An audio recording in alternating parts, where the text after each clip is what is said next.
My initial worry was what specialist would I have, because I've been so used to all the years with that just one-to-one, especially she knew me really well. So it was more nervous going into the adult side of it. It's just like what was going to change really. It's like I'm going to get a different doctor and stuff like that, and who is it? Just that I guess I need to know more about my condition really, and what dosage I'm on of my medication and what medication I'm on. And I don't really know much about my seizures and things.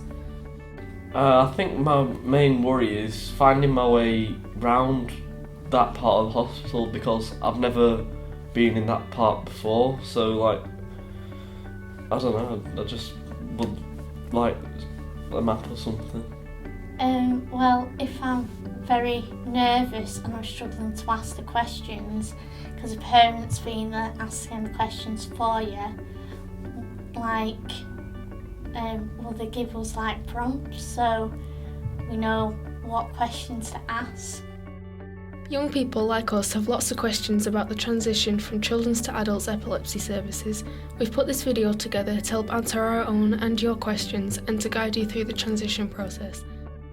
Transition process means the movement from one service to another. So in our case it will be movement from children's services to adult epilepsy services, and we hope to do that in a smooth way to make it comfortable for the young people. I think it's flexible and depends on the young person. If a young person is like, I've had enough of all these children clinics, all these crying babies and toys, they just want to move on to the adult clinic, then that's fine, we can just move it on.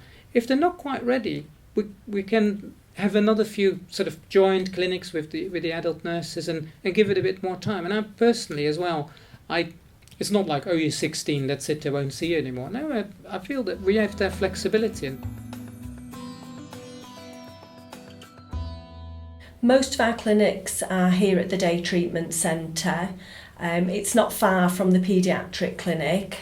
The similarities is that you've still got your booking index, so the process of coming in, they'll check your details, and then you'll sit in the waiting area. That's the same, but the actual environment, it's probably a bit more stark really. It's not as colourful and there isn't toys around, but there are magazines and there's a tea bar where you can get a drink and snacks and a vending machine. I think it was a lot different walking into the adult clinic, because it was quite, just sit down, wait your turn, whereas in the children's clinic, all the nurses knew you, they'd sit and have conversations with you if they could.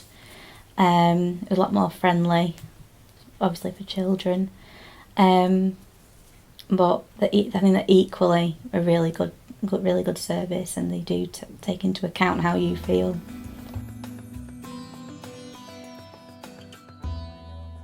At the moment in children's services, your parent has quite a big role in helping you manage your epilepsy. As you grow and mature into a young adult, then what we do is work with you to take more of a responsibility, so self-care for your own epilepsy management. So your parent's role can be as much or as little impact as you want as you go through the transition process.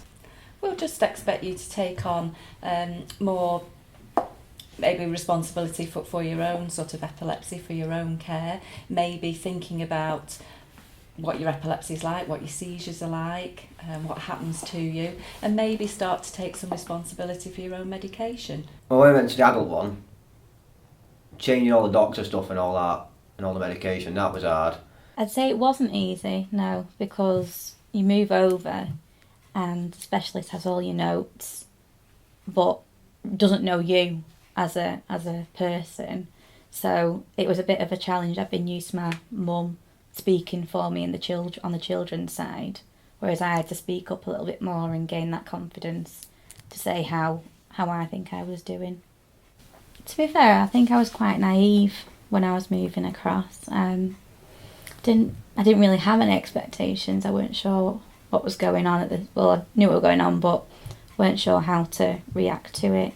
You don't understand like the appointment stuff, and there are less appointments, but they're all in different places, so it's hard to get to them. there's a lot you don't know until then you start doing it on your own, and you got to figure it out, and then you start doing it on your own, and it's easier.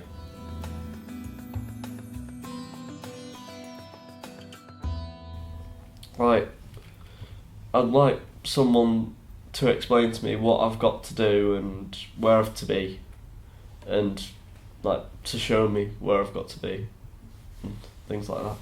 Like maps, so we know how to get there, and like bus times, so we know how to get there. To know more about my condition really, and to like get help finding my way around the hospital to the clinic and things, and to be able to remember things about my condition, like what medication I'm on and things. I think the support's very good.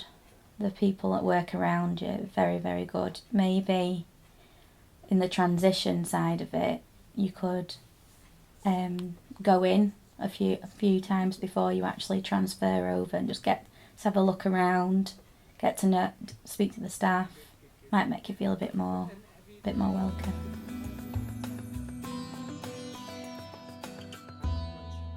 Previously, we were sort of handing young people on to one of our adult colleagues, and it was sort of a one-stop process. And I think we've made a lot of improvements to that, because we're trying to start the process much earlier, even as early as sort of the age of 14, where we get the young people to meet on their own with some of the nurses to start talking about what's important to them. So we've set up a new transition process, and what that looks like is that we've introduced some nurse-led transition clinics, so you'll have the opportunity to meet the children's epilepsy nurses and also the adult epilepsy nurses. So we're going to be doing joint clinics where you can come and visit us here at Royal Preston.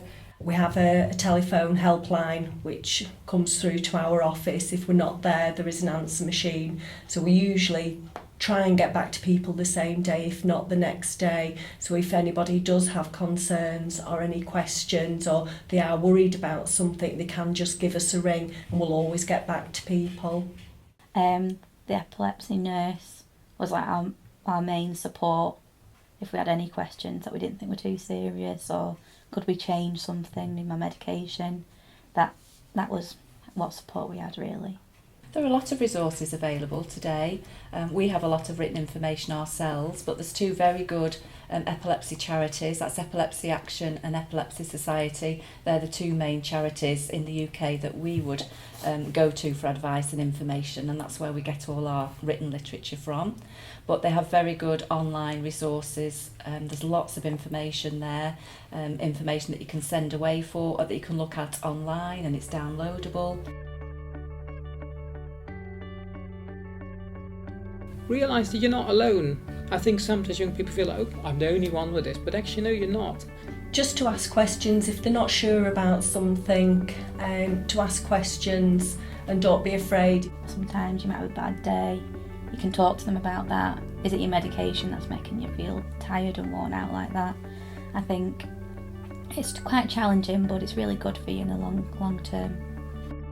So there you have it. The key thing to remember is that the transition journey is not as daunting or scary as it might first appear.